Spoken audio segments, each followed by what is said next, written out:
Yo, Xnil here, and here's my quick Kokomi guide. So Kokomi is a decent healer who does decent DPS and is great in an Electro Charge team comp. So she doesn't really excel at anything. She's not the best DPS, she's not the best healer. But if you like waifu, you buy waifu. Am I right? She's got this jellyfish if you press elemental skill. Now you have to be in the AoE to get healed by the jellyfish. If you're out of the AoE, it doesn't heal. Now that also does hydro damage every 2 seconds to surrounding enemies. So its hydro application is not as fast as Mona's hydro application, and it also doesn't taunt. However, it does heal. So you have to be in the AoE to get healed. As you can see, 3.8k, which is pretty decent for a decent build. So her burst does minimal damage, but what this does is it increases her normal attack and charge attack damage, while at the same time allowing her to heal everybody in the team.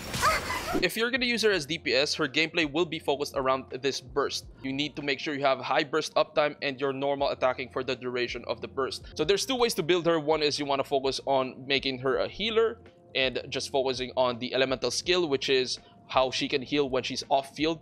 And then the other one is making her a DPS and you focus on the burst and the normal attack. So there's 3 things you need to know about Kokomi when you're building her. Number 1 is she is unique in that she has a negative 100% crit rate from this talent.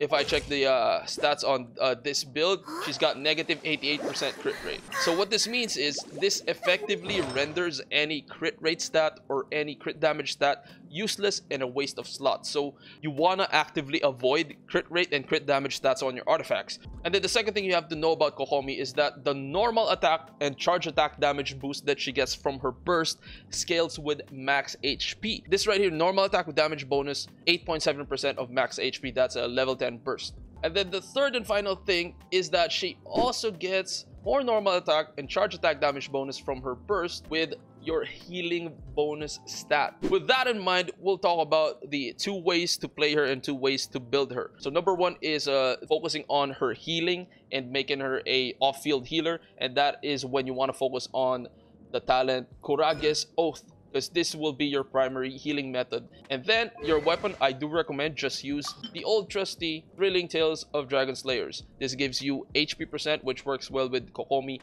plus you have this 48% attack boost for your main DPS when you switch back to your main DPS. Other options are your prototype Amber, which is craftable and it gives you HP percent, but in my opinion, it's just better to just go with Thrilling Tales of a Dragon Slayer. For the artifact set, I would recommend a 4-piece Tenacity of Millilith on Kokomi if you're making her just a healer, because her elemental skill does work well with the 4-piece Tenacity of Millilith bonus effect, which gives you an attack boost every 3 seconds and her elemental skill hits every 2 seconds. So this is a really good pairing with your healer Kokomi. The artifact set for a healer Kokomi, I would recommend you go HP on the Sands, HP on the Goblet, and then healing bonus on the Circlet. Now for the more interesting, more fun build, this is what probably many of Kokomi pullers are gonna do, is the DPS build. Now for the DPS build, the best weapon will of course be the Everlasting Moon Glow. So this is gonna be the best DPS weapon for Kokomi. However, I will be brutally honest, this is the waste of your money. Not only is it super risky, but Kokomi is the only character who will find value in this catalyst. And not only that, it isn't even that much stronger than other options.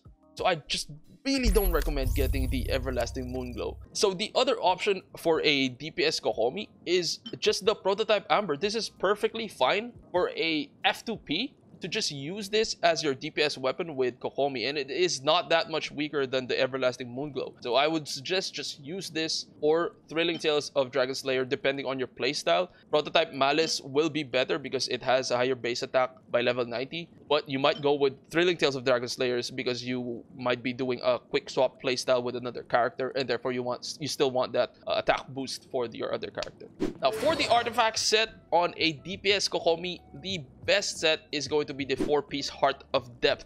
However, it requires some adjustment in the playstyle. What you want to do if you have a 4-piece Heart of Depth is you want to do elemental skill first, and therefore you get the bonus damage on your normal attacks, and then you trigger your burst, so you make the most out of that whole duration of the Heart of Depth. So you do skill and then burst and then spam normal attack, and that's how you play with the 4-piece Heart of Depth. However, I recognize that it is hard to get a full 4 set piece with good stats. So you could settle with a 2-piece Heart of Depth and 2-piece Maiden Beloved, or 2-piece Heart of Depth, 2-piece Tenacity of Millilith, or 2-piece Tenacity of Millilith and 2-piece Maiden's Beloved. Now, as I said before, even as a DPS Kokomi, you want to avoid crit rate and crit damage substats. You want HP, you want energy recharge in all your artifacts. So on Sands, you want HP percent. On Goblet, you want Hydro damage bonus. And then on Circlet, you want healing bonus. And this is the best setup for a DPS Kokomi, because again, she gets normal attack damage bonus from max HP and healing bonus after doing her burst.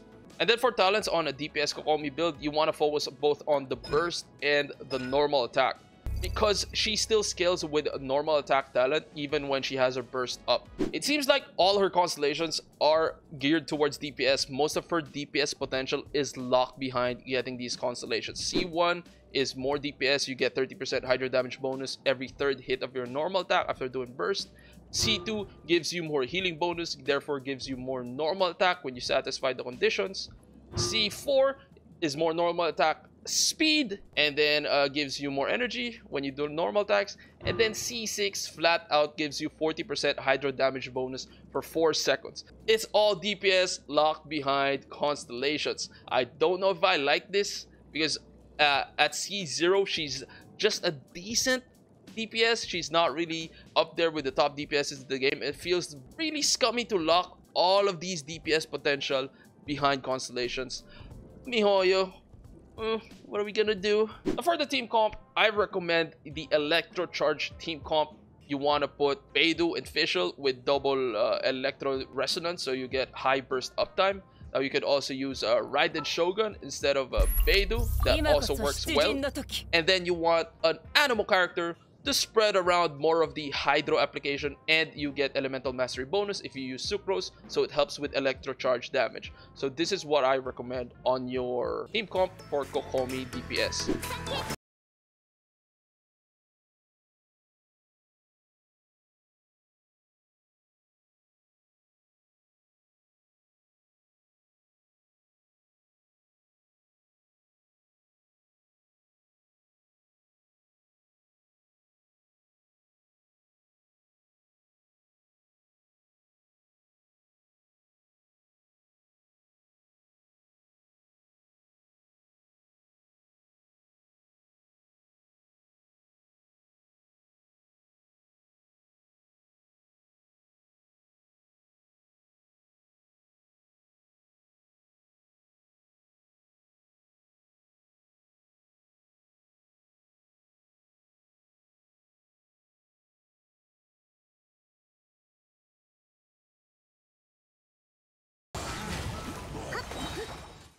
That's the Kokomi guide. If you want to discuss builds or just look at a bunch of character builds, we have some in the Discord of over 11,000 members. You can just hang out with us, maybe find party members to play with, play Genshin with, or play other games with. Discord.gg/xnull, link in the description. And I go live every Monday, Wednesday, Friday on fb.gg/xnullph. Enjoy your mermaid. See ya. I think I may have it. So what I do is I press this. So now all 4 are facing the... Oh, I still don't got it. I got it. Bam. And then... Oh, I still don't got it. Oh, wait.